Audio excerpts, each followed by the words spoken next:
In an extremely densely populated city that's always building up and tearing down, the overall value in Hong Kong, as it seems, is out with the old and in with the new.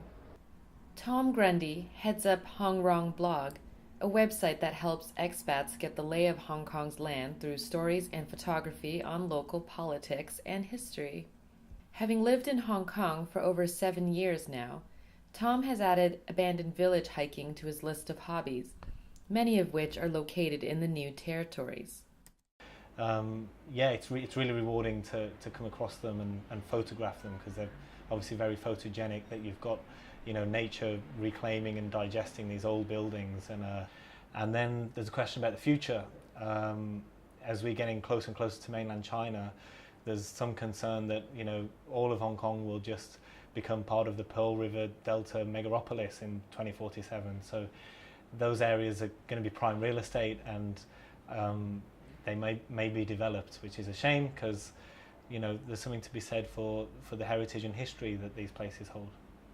Up in Kuk Po village, which is just by the border to Shenzhen, are semi-abandoned homes. These houses were vacated in the 50s and the 60s when the UK offered residents of the new territories a chance at British citizenship. Mark Sung, one of the villagers in Kuk Po, returned in 2007 in hopes of reclaiming and restoring his ancestral home. Although Mark grew up in Glasgow, Scotland, he was drawn towards rediscovering the rich history of the village he was born in. It was only until the 80s that I came back to Hong Kong and eventually rediscovered this village and the house that I'm living in now. According to Mark, Hong Kong's absorption into the mainland is inevitable, and unfortunately, local people have no say in the matter. People of Hong Kong, they've been fighting for to retain their independence and their freedoms and their democratic rights ever since 1997.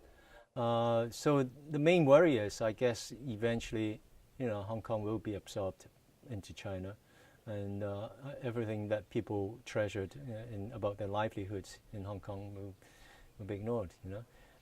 It's unfolding as we speak, so there's nothing new I can add to that.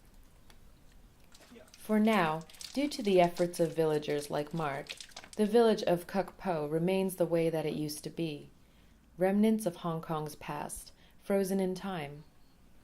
Looking forward, there's no way of telling how long Hong Kong's countryside and identity as an independent, special administrative region will remain preserved.